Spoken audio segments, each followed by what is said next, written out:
Can you hear me? Do you have sound?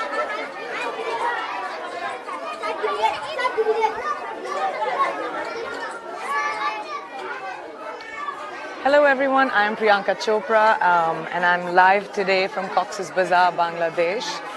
This is one of the biggest refugee camps in the world at the moment, and I'd like to take a second to show you the expanse of it.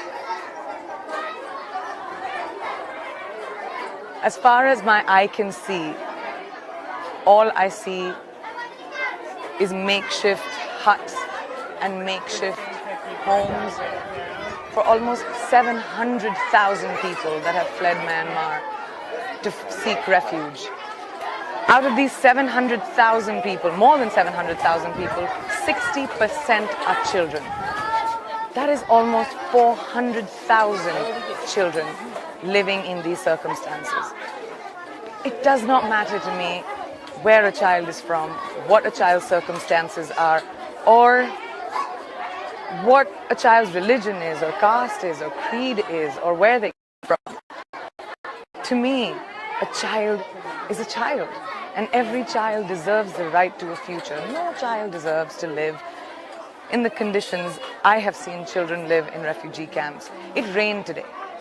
When I woke up this morning, before I came to this camp, there were thunderstorms and rain.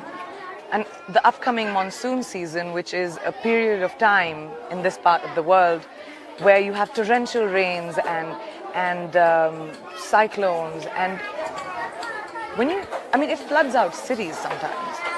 But when you live in situations like this, where you have plastic and thatch, and that's your only shelter, I had a moment. I sat up and I said, oh my God, it is that time. What is going to happen when monsoon hits? But those are all the concerns. Hence, all of us and UNICEF imploring you as the global community to make a difference to these children's lives, because they have nothing. They have none of the basic things, the basic rights that children need. Clean water, food, shelter, sanitation, basic things like that, so that they don't fall prey to diseases like cholera, diarrhea. I'd like to take you into one of these incredible spaces that UNICEF has partnered with and built for children in situations where they have dealt with so much violence that they don't have any place where they can be kids again. So this sort of provides a sanctuary for these children to actually be themselves, draw, color, paint, and not think about the horrors or the carnage that they may have witnessed. And these are kids. I would love for you to meet all of these incredible kids. Please come in with me. This is a child-friendly space. How do you say how are you in Bangla? Kenoso. This is Sweetie, who's my interpreter. Hello everyone, Kenoso. How are you? I'm good. How are you? Yeah? How are you? You are well? Wow. Sweetie, will you ask them what are they doing? We are drawing pictures. What can everybody show me what they've drawn?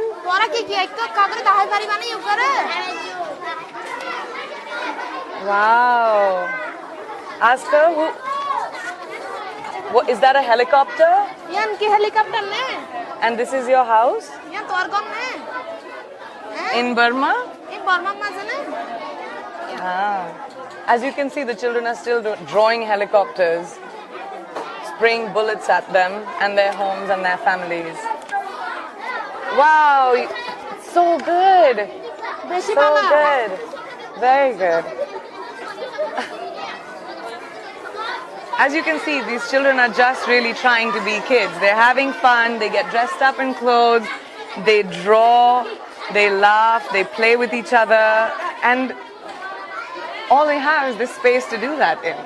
They come into these child-friendly spaces for about 2 hours a day, and the rest of the time they're just running around in these makeshift camps, which are endless, and that's their life. And no child deserves that. They don't know when they're getting their next meal, they don't know when they're getting anything. And it's up to us as the global community to care.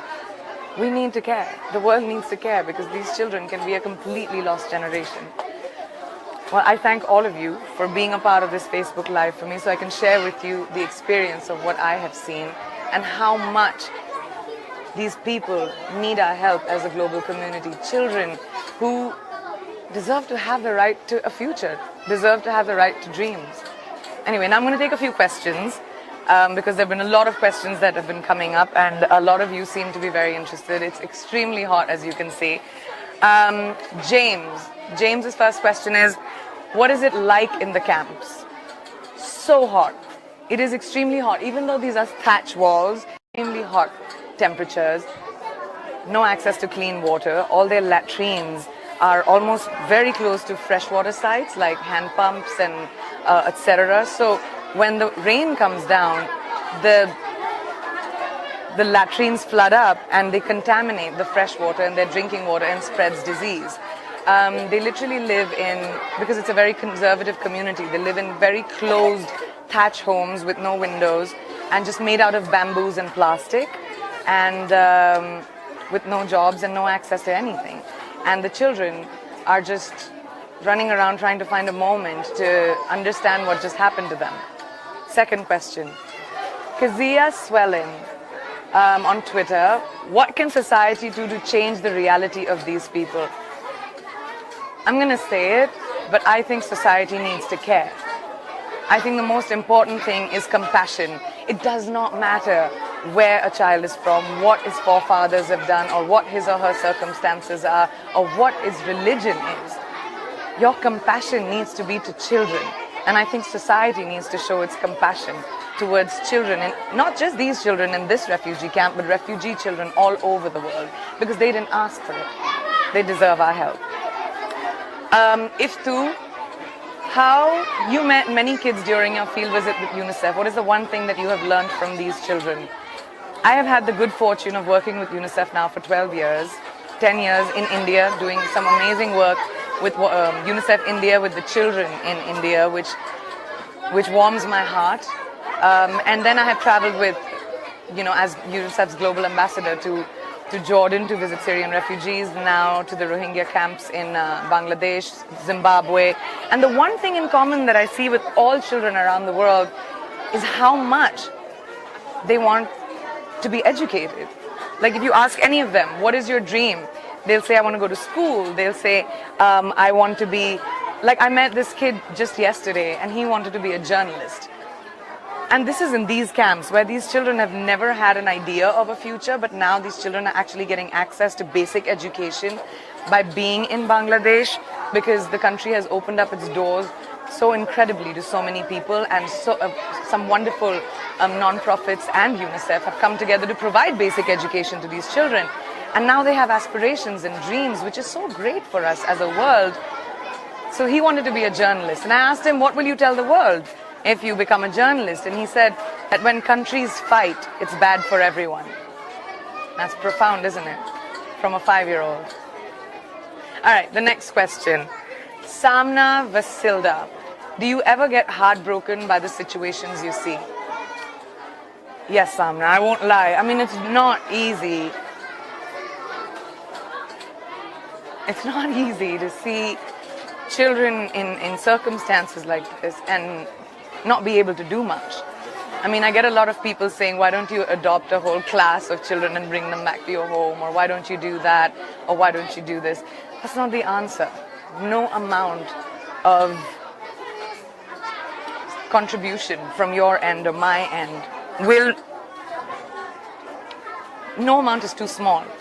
Whatever you can give will help these children get so much. Now, we don't need to harp on about what each one of us does, but no donation is too small, and that's all we need. So yeah, my heart breaks every time, and yes, I get very emotional, and when I go back to my life, it takes me a really long time, and I can't wait till I make my next trip again to showcase what children around the world are facing and what troubles they're facing, because as a global citizen, I feel like it is my responsibility and my duty to make sure that the world cares. And I take that responsibility very seriously. So even though my heart is broken, I see the smiles on their faces, and I see how little they have and how happy they can be, and I feel positive that the world will care about these children and their smiles. All right, next question. Jessica Marie. How has becoming a UNICEF Goodwill Ambassador changed your outlook on life? My parents were very philanthropic when I grew up, so I can't say that I wasn't aware of the difference us, people like you and me, who live in privileged society, can make to people who don't have the privileges as us. But I think working with UNICEF and traveling around the world, I was exposed to so much poverty, sorrow, lack of education in my country itself. And when I worked with UNICEF and a lot of other NGOs earlier, and now even, you know, I got to see how much we can do in terms of our contribution. And then I started traveling with UNICEF as their global ambassador all over the world. And the world matters to me. I care about the world because we have just one.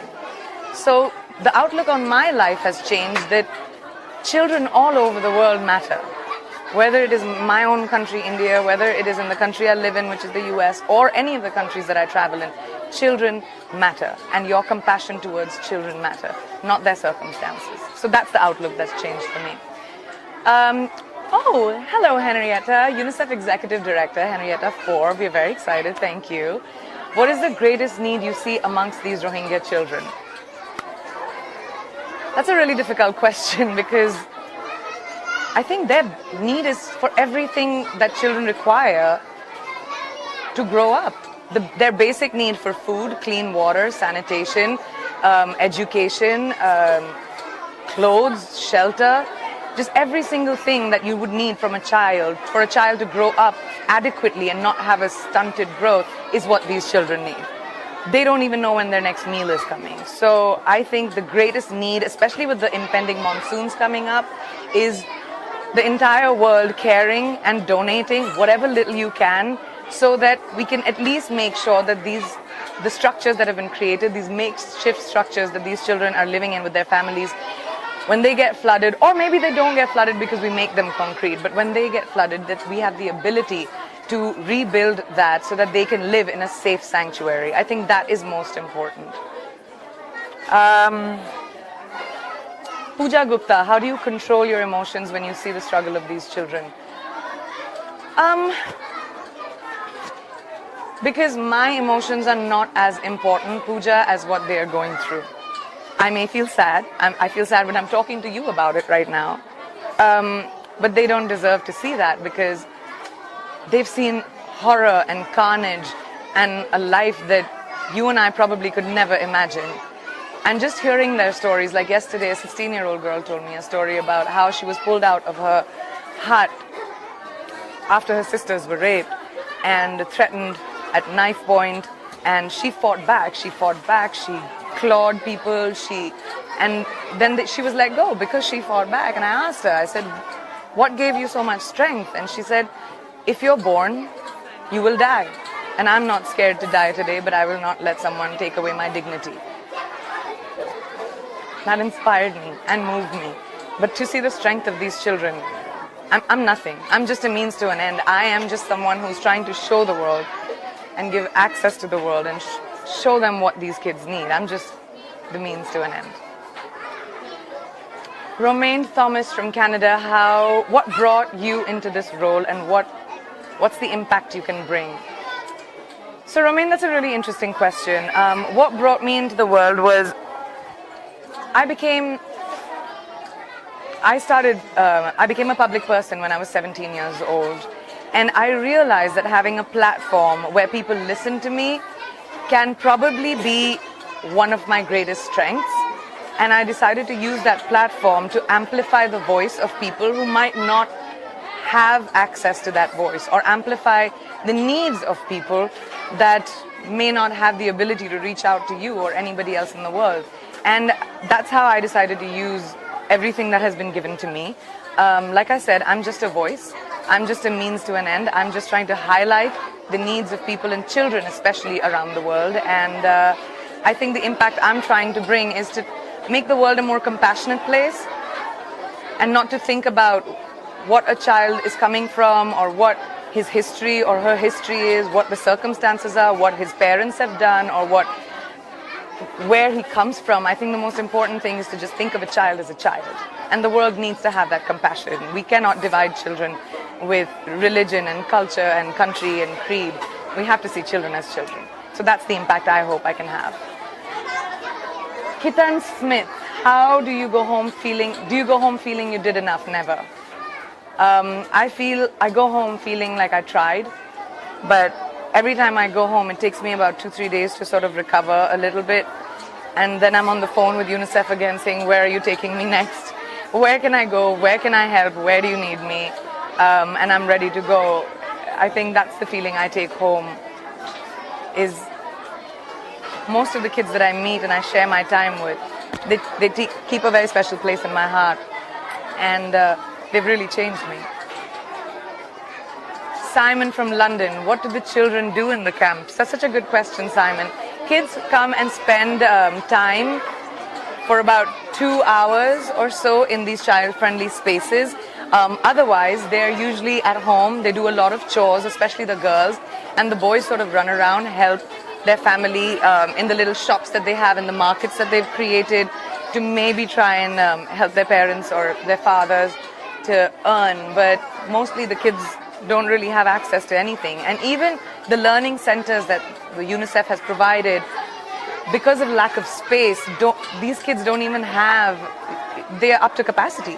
They can't even fit all the other children. I mean, right now, and there are like 2 teachers teaching about 200 children at the same time. And that is like a dire need.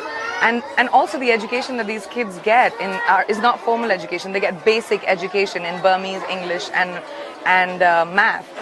And that's not going to make them ready to have jobs and careers, which most of them aspire to have now.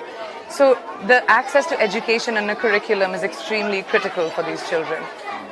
Natasha from India, what about the monsoon? What will happen?